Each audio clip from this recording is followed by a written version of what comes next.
Hola, buenos días. El día de hoy vamos a hablar de Estados Unidos y Latinoamérica en un nuevo sistema internacional. Nuestro grupo está conformado por Daniel Rubiano, Sebastián Morales y quien les habla, Laura Valentina Díaz. El auge y crisis del modelo de industrialización por sustitución de importaciones. En el año 1929, la crisis económica que se estaba viendo trajo consigo consecuencias poco agradables en América Latina, pues esto que se debilitaron los pagos y las balanzas comerciales. Con ello se presentaron alzas en las tasas de interés, interrupción del flujo de capitales de los países centrales a los periféricos y el deterioro de la relación de los países del intercambio. Esta problemática cambió los ideales de las naciones, pues lo que se quería impulsar son los procesos de industrialización mediante políticas y poner en práctica la sustitución de importaciones.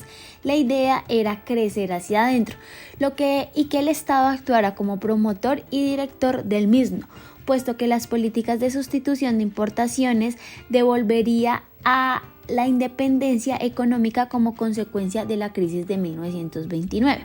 Estados Unidos sustituye a Gran Bretaña como la gran primer potencia económica mundial, lo cual alertó a toda América Latina, pues lo que no se quería era que Estados Unidos interviniera en la región como primera instancia. Se llevó a cabo la Conferencia Interamericana sobre los problemas de la guerra y la paz en 1945, que establece el principio de la no intervención y la solidaridad americano. Posterior a esta, se crea la OEA en 1948, Organización de Estados Americanos, ya que garantiza la igualdad entre los estados de América, la cooperación, la economía y la defensa mutua.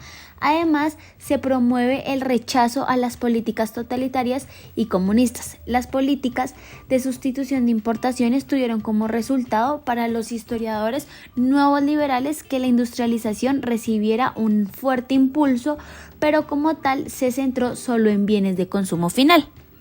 Lo que veían como un problema se presentó una modificación de la dependencia y que antes se importaban productos listos para el consumo, pero ahora se estaban comenzando a importar los mismos insumos. El nuevo papel intervencionista del Estado hizo que se fortalecieran los problemas que ya estaban vigentes y el excesivo proteccionismo y el exceso de subsidios al sector terciario significó un aumento del gasto público y una reducción del clima de libertad comercial a una falta de eficiencia de rentabilidad y competitividad económica. En la década de 1990, las tasas de crecimiento demográfico en América Central eran muy altas, por lo que se generaron varios problemas como bajos niveles de educación, deterioramiento de la salud, disminución del PIB per cápita y baja competitividad y rentabilidad económica. Además, vemos cómo el Estado no ha sido capaz de ofrecer las condiciones necesarias para impulsar y facilitar el crecimiento económico, generándose una espiral de deterioro en el que la solución, por lo que se ha apostado a corto plazo, ha sido disminuir los servicios del Estado y abriéndose a la globalización con la esperanza de que los inversores extranjeros sean capaces de generar los puestos de trabajo requeridos y ayuden a la economía del Estado. La migración campo-ciudad, en vez de alimentar el proceso de industrialización, se tradujo como una ampliación del subdesarrollo, al no haber una correspondencia entre la expulsión de mano de obra campesina y la oferta de fuerza de trabajo urbano. Los migrantes campesinos se concentraban en las grandes ciudades, alimentando los cinturones de miseria y pobreza. Millones de individuos se quedaron sin trabajo en la década de los 80 y otros tantos han visto reducidos sus ingresos como resultado de las políticas de adelgazamiento del Estado en la década de los 90.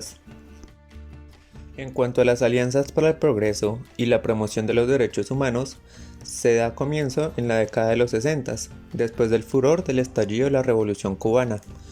John F. Kennedy hace pública la Alianza para el Progreso que evitaba el atraso económico y frenar el descontento social, para así lograr detener la expansión del comunismo, la cual estaba muy marcada por los temas de injusticia y pobreza.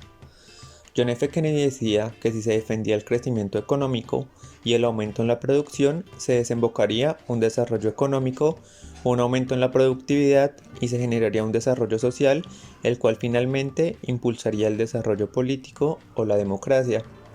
Sin embargo, estas alianzas se vieron retrasadas tras el asesinato del presidente. La crisis del petróleo en los años 70 y la subida de precios. En esta hubo una caída de las exportaciones y un aumento de la deuda externa. También un descenso del crecimiento económico y una caída de la industrialización. Los países que no eran exportadores del petróleo debieron pagar por las exportaciones, aumentando su deuda externa ya que ésta estaba en dólares. Además, los niveles de servicios estatales empezaron a ser deficientes. En los años 90 se vio el auge neoliberal en América Latina, donde encontramos una redefinición de las relaciones internacionales y las entidades colectivas, donde se hizo una apertura externa, una restricción a la inversión extranjera y una reducción de tasas de intereses. Aparte de esto, también se hizo una renegociación de la deuda externa y las economías se sometieron a privatizaciones. También, después de esto, Estados Unidos empezó a verse como un aliado para las economías emergentes. Después de esto, se inició la iniciativa de las Américas apoyada por George Bush, en el cual Estados Unidos era un ejemplo a seguir. Dado a esto, se creó un área de libre comercio en la que Estados Unidos era el eje central de esta, que también permitía una apertura económica de Latinoamérica a nivel global. Pero mientras esto pasaba, aumentaron los índices de pobreza y desigualdad, debido a la corrupción y la mala distribución de ganancias, poniéndose en entredicho el gasto público en las Américas. Como los retos de la reformulación del papel del Estado en América Latina, teníamos que para esto había la necesidad de reforzar la institucionalización del Estado a fin de garantizar una mejor distribución del ingreso y aumentar la credibilidad entre los diversos extranjeros. Además de esto, proponer no gastar más, sino gastar inteligentemente e invertir mejor. Proponer una reforma fiscal que fuera integral y con un Estado que se ajuste a las necesidades de la mayoría de las personas.